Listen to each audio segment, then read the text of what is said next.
Hi, I'm Sherry McGill, and you're watching Lessons Learned.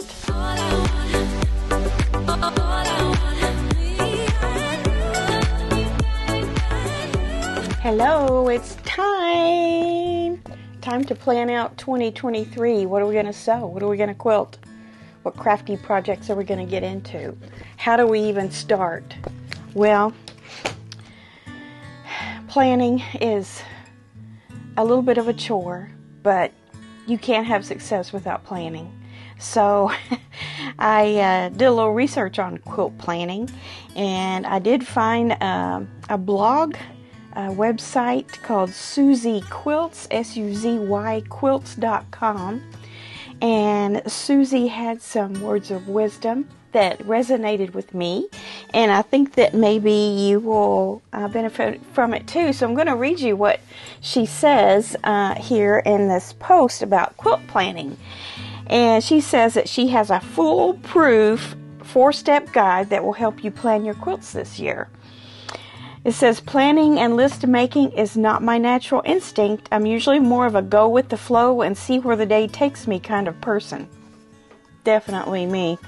But let me tell you, that is not a recipe for productivity. A clear plan really is the best way to maximize creativity and feel freedom to have fun.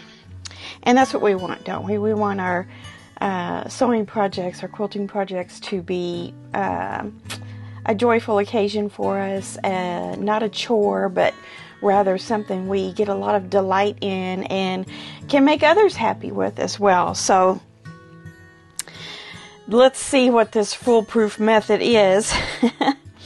She says that plans equal list equals success equals rewards. So we have to plan. We have to plan. So here's what she says about planning. Plan your quilts. This is the time of year to hatch plans for all the wonderful things you're going to make in the future, and you don't even have to sit at a sewing machine to do it. You can force your partner, child, neighbor to build you a fire and concoct your grandiose quilt plans while curled up a fat quarter's distance from the hearth.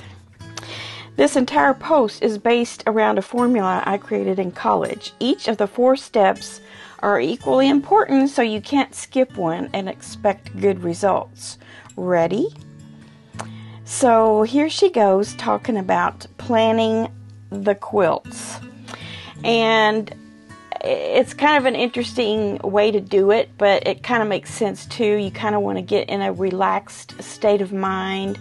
Even curled up in bed or whatever comfort sort of ambience that you want to relax and plan in.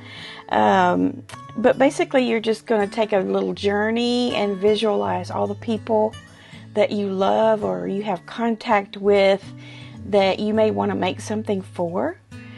And then think about, what will that thing be? So first, you're really concentrating on people. It could be a quilt for yourself, could be a quilt for a loved one, or a new baby that's coming, or something like that. But the first step is to write down who those people are. And she says, don't worry about keeping things in order. You can actually just scribble names down in all directions at this point. Once you have a handful of names, think about 3 things.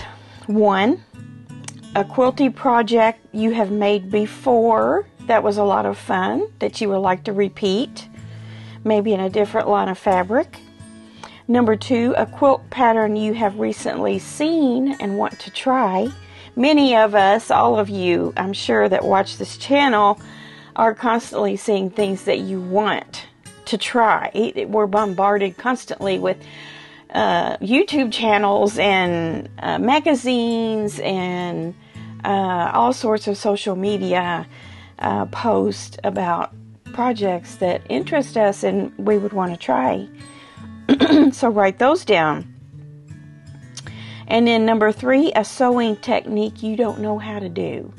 So it could be applique, could be English paper piecing, foundation paper piecing, a new type of quilting. I'll talk about that in a second as far as getting the quilt quilted. There's just myriad things. There's so many things I don't know how to do. So think of those and write those down. So by now you would have a page or a few pages full of names, types of projects you want to do, types of projects you've done, and also new techniques. So that would be a recipe for success for a very joyful quilting new year starting out. So we should try that. So once you have those plans, then you have to make lists. So look at what you have. What do you still need to make these projects come about? And don't be so, she says, don't be so hard on yourself as far as deadlines. Now, some things just kind of do have deadlines. If you have a wedding quilt or a baby quilt or something like that for a particular individual, related to a date, of course, you're going to have to, plan well for that. But but then the plan is only going to come to fruition if you make a list.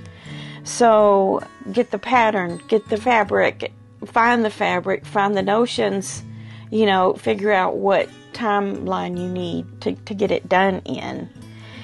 And then after that, after list, you have, let me get back here, success. And after success, you have rewards. Now, we're not talking about success in finishing a project. We're talking about planning for a project. You have to plan, make the list, and that gives you the success. So that's success in itself, doing the planning. So once you have that done, then the rewards start to happen. And you can imagine what the rewards are. And just by doing the planning, you can reward yourself. The planning and the list in themselves is a task that you've completed. And, you should reward yourself for that in whatever way you want. It could be an extra long nap. It could be a treat to eat. It could be anything. So that was kind of cute, I thought, how she goes about quilt planning. And some of it I liked. And you can go to SusieQuilts.com and read this entire article. Just look for quilt planning.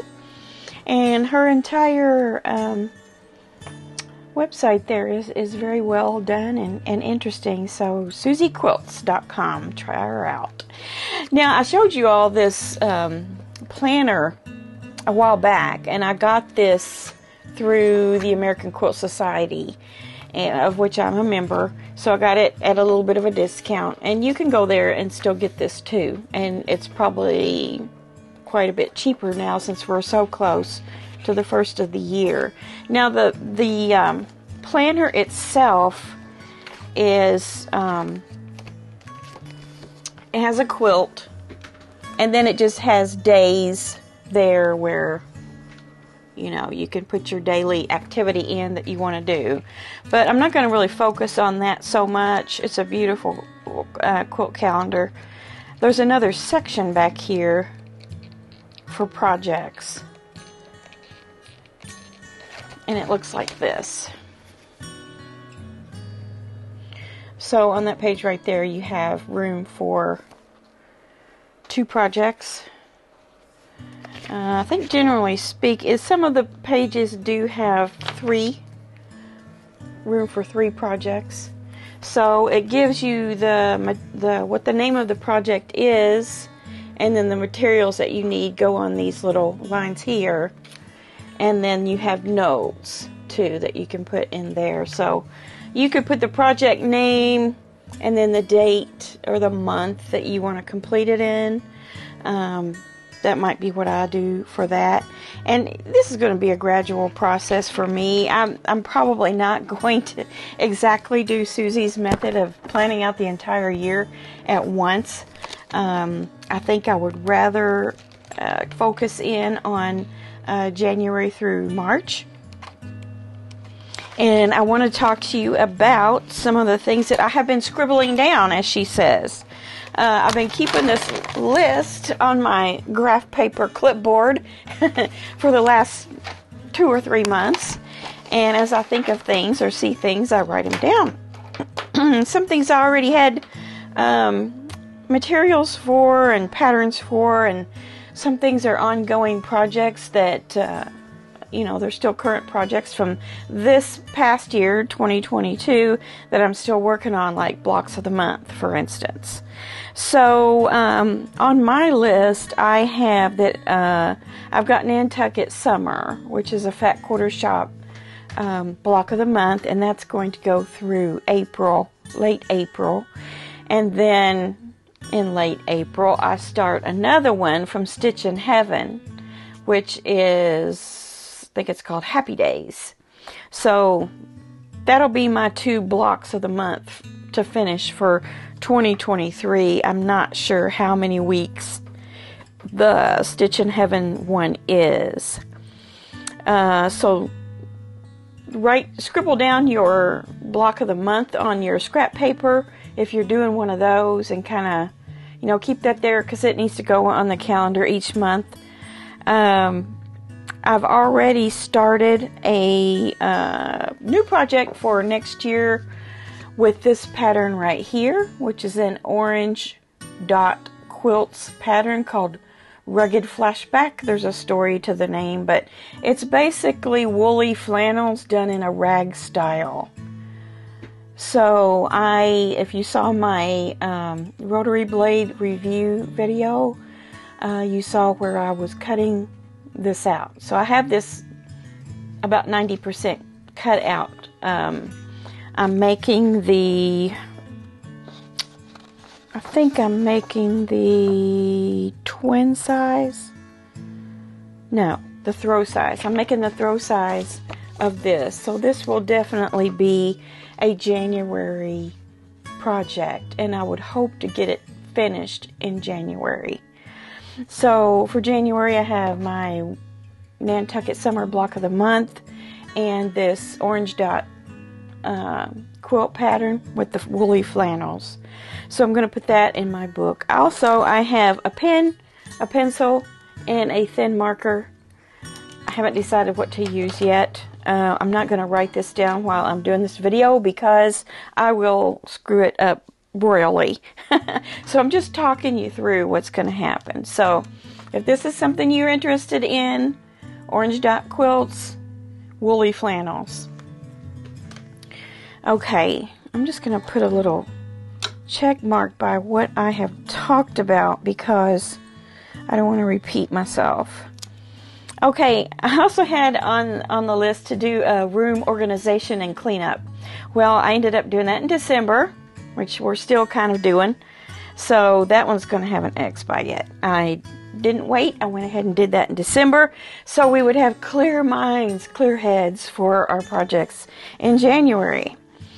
Another thing I'm going to continue on, these are what I call my long-term projects. So if you want to make a category for long-term projects, meaning you don't have an end date for it, it's just something you're casually working on, that is my Harriet's Journey, which you all have seen many times, the 6-inch blocks from the Harriet's Journey book. It's 100 blocks. I'm doing those as I can. And then also my hexagon quilt that I'm making long term. I'm starting to put this together some now. I think I've shown you my biggest piece here before. I just make hunks of it and then put it together. I don't have a ton done. Other than I have all my templates done. All my hexagons are templated. So that's a long-term project. So long-term project category, Harriet's Journey, and the hexagon quilt. And that's, I guess I could call that hexagon cave facet quilt or something like that. In January, now we're doing this no buy January thing, where you're not buying fabric in January. I've been thinking about it, and I casually mentioned somewhere that you're probably not going to be able to not buy some notions during January if you're finishing projects or starting projects even. Just kind of stick with no fabric buying in January. But if you're using up your fabric in your stash and you need a color of thread you don't have, go get it. But don't go browsing through the store and pick up 5 or 6 other things, We've got everything we need, basically, for it. On that note, I want to do a scrap challenge for January. And we are going to be using one of the vintage mystery blocks in a scrap challenge. I'll have more details for you on that next Wednesday. As a matter of fact, that will be like the introductory, get you started January scrap challenge project. And I may have more of those. We'll see how it goes. We may have more of those in February or March. But I do want to let you know that in February we usually go somewhere for that month away from here. This time we have our camper and we're going to go out west somewhere. I don't know exactly where we're going to end up out there to start with, but it will end with the late February Soya retreat. So I'm going to have to take some mobile types of projects with me. I'm not going to take a huge project, I don't think. But that brings me to, I'm going to call it the February project, is that we are going to do the red and white quilt. I'm just going to go ahead and put down February for that. Some of you probably don't know, but I have been collecting up red and white for a red and white themed quilt for quite some time. And I just want to propose this. If you want to send one fat quarter to me so that you have a square or 2 or 10 in this quilt, you're welcome to do that. You don't have to. Has to be from your stash. You can't go buy anything. Please don't buy me anything. I don't need you to buy me anything. So I am going to do a snowball quilt, and the snowballed corners will be white, but the prints can have a little bit of an off-white look to them. Well, it looks pretty white. Here it looks kind of off-white, but it looks white there. But I do have several that are like this. It doesn't matter. Red and white of anything. Nothing holiday themed, please. And, it could be anything. I've just got all kinds of things. Even a big one. Even numbers and letters. Sideways stripes. So, anything can go in there. It just needs to be red, white, and or red and white. Something like that.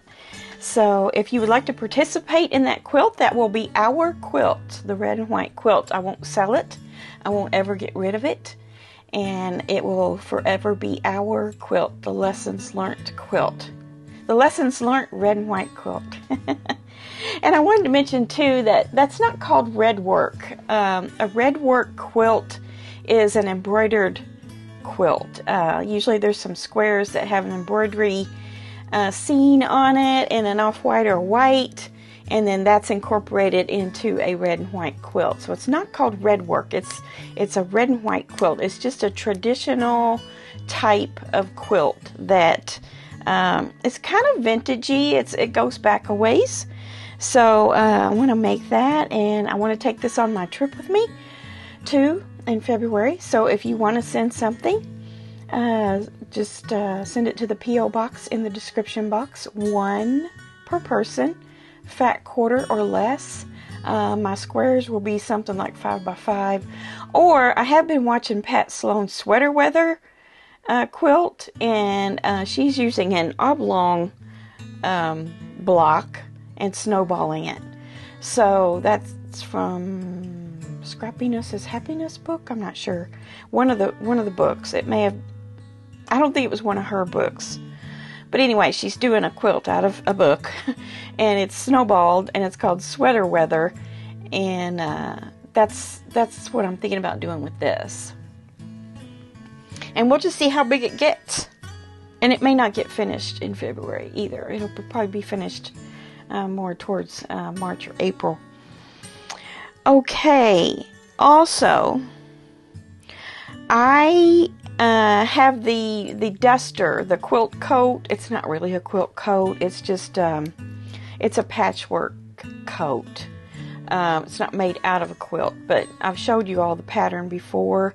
I should have got that out. It's an Amy Butler duster pattern, and it's a little about knee-length coat with 1 button. And I have my Tula Pink Moon Garden fabric that I'm going to make that out of. I will be getting started on that in January. So if you think you might want to do one too, Amy Butler duster, go look that up. Get you a pattern and get you a fabric collection, or use a fabric collection you already have, because it's no by January. Otherwise, you'll have to wait till February. So that's something I'm going to do soon, because I want that coat for myself to wear in the spring. Okay. Another thing that maybe we'll run more into March are these 2 items. A few months ago, actually, I downloaded a Stack and Whack course from American Quilt Society, and it is the Bethany Reynolds version. As a matter of fact, I think she's giving the class, and it's an online class, and I'm going to take that class and I'm going to show you how to do a Stack and Whack quilt. It will probably be more like March or April. If you don't know what a Stack and Whack quilt is, I attempted to make I did make a Stack and Whack quilt series about this time last year, and that is episode number 1 of that quilt was the most viewed video on my channel. However, there was some what do you call it? Backlash to that, because many people are Bethany Reynolds fans, and they said that is not what she teaches. What I did was more of a stack and slice. That's fine. I responded to all the haters and told them that I understand what happened. I thought it was a Stack and Whack was kind of a kaleidoscope. I thought the stack and slice I was doing was what it wasn't a stack and slice, but I thought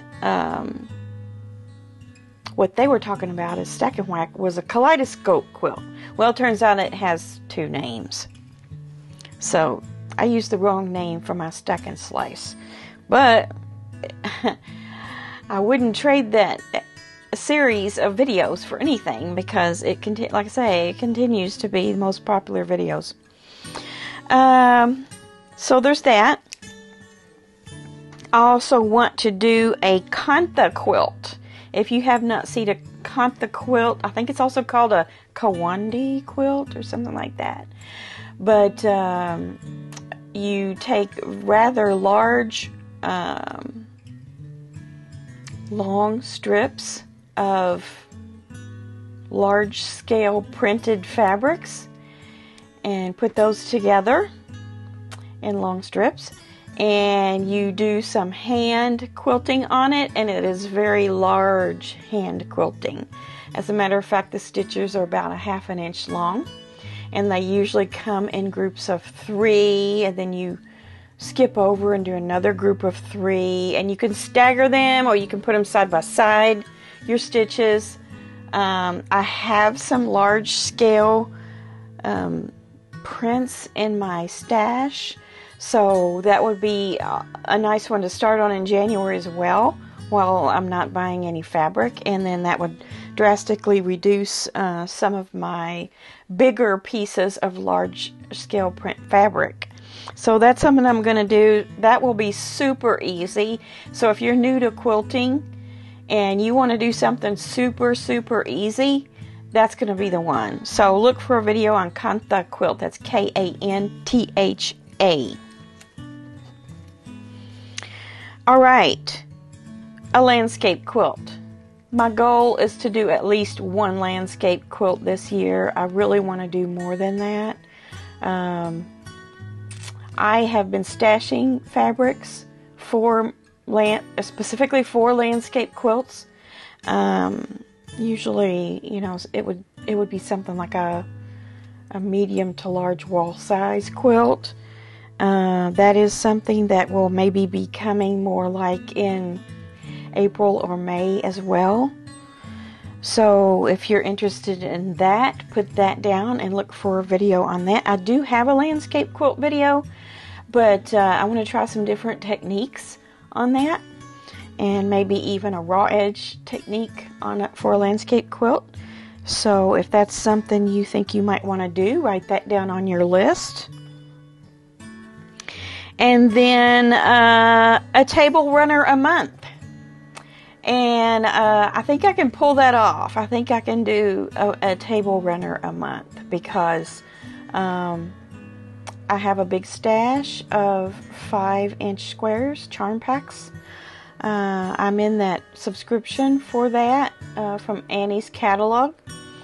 And although I am thinking about canceling that because I'm not keeping up, I might let it go just a little bit longer and see how I do with that table runner a month with a charm pack.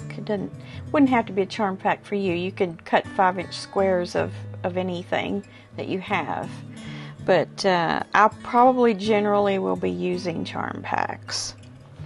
Okay, so that would be a January through December video, one per month. And sometimes it might be a tutorial, and sometimes it just might be watch me make it, watch me plan for it and see the end result, that type of thing. And that is what I have down for 2023 already. Now in my little book here, and like I said, don't run out and buy this if you don't need a book. Just get your notebook, use your graph paper like I do sometimes, and just write things down. I think in this book there's 2, 4, 6, 8, 10, 12, 14, 16, 18, 20. There's 20 slots for projects, and I've probably got 10 on my list right here that I just talked about, and that's just covering maybe the first half of the year. This, while I'm here, this also has a machine maintenance page on it, if that's something you're interested in. Got room for 4 sewing machines, and then a page for goals for next year. So as you're doing things this year and you start seeing that you're not going to get all of your ideas underway for this year, you can go ahead and put them down for next year and you won't forget. Okay, so I hope that helped you. I didn't actually write anything in my book simply because making a video while thinking and writing is a recipe for disaster for me. But at least you have an idea now of what I'm going to do. Ideas that you've come up with on your own. And if you want to add some of my ideas, feel free. I love to see your projects. It would make a great Finish It Friday thing to be doing some of the same projects. Oh, and I did want to mention, not only is the Scrap Challenge quilt for January one of the vintage mystery quilt blocks that we did, we'll be playing around with those vintage mystery quilt blocks throughout the year as well. So one at a time this time. Well, you'll see. So if you want to go back out and print out those PDFs on those videos, go ahead and do it. If you still have your PDFs, you're good to go. So that's something you can plan for too. We're going to do some full-size quilts out of those particular, a few of them. We probably won't get through all 12, but yeah, we'll be able to make some full-size quilts out of those individual styles of blocks. So that'll be fun. And there was a lot of work that went into preparing those blocks for you. So I'm not done with them yet, and I hope you're not done with them yet either. So there we have it. We are ready to go for January 2023 and a few months into it. And so today you'll be seeing this video on the 28th. So you have 3 or 4 days here to get things concretely written down in your book or on your notepad or wherever you choose to put it. Also, would be good to have a whiteboard. If you have a whiteboard or something in your sewing area, that would be a good place to keep that stuff too. So thank you so much for listening to me talk about next year. I'm excited for it. I'm excited for YouTube. And other type of goal that I have this year is to make it to 10,000 subscribers. I think I can do that by the end of the year, and hopefully with your help with subscribing. If you're watching this and you're not subscribed, please subscribe right now, and also turn on your notification bell so you won't miss any videos. Watch those videos to the end and share them with others. Share them to Facebook groups, whatever you want to do. They're out there for everyone to see and use. So I appreciate your support so much this past year. It was about this time last year that I put out one of my first good videos, and they weren't great. they were rusty, but they were watched. So that was what was important to me. And so here we are at a year, 6,000 subscribers, and looking forward to growing some more and having fun together. And yeah, if you have any questions about anything I talked about today, leave them in the comments. I would love to hear your comments about these projects. And I asked you earlier in the week if you had something that you would like for me to do. Someone mentioned, what was it? Foundation paper piecing. And we are going to do that because Harriet's Journey has some foundation paper piecing blocks. So I'll show you that. Not all of them, because there's a bunch of them. There's 100 blocks in that, remember, and probably a third of them are foundation paper piecing, but I'll show you how to do that. All right, that is what I have for you for our planning. Happy 2023 in your sewing room, in your quilting realm, and don't buy anything in January. You've got plenty of stuff already. I'm sure you even got some gifts recently of some sewing items and things like that. So let's just get the brakes on the spending for fabric in January and use up some of our stash. So thanks again, and thank you so much for your support. And when I reach that 10,000, I am going to have some merch for you, and I'm looking into that already. And yeah, I hope that's something that you're interested in as well. I'm excited about the thought of that, but we're not going to do that until we get to 10,000. So thanks again. Thanks for like the millionth time on this video. Have fun with your planning, your writing out, because plans equal success, equal results and rewards. So don't forget to go look for SusieQuilts.com too, and check out her blog and her website there. And we will see you guys on Friday for Finish It Friday. Have a great week, and be sure and sew something. All right, bye-bye.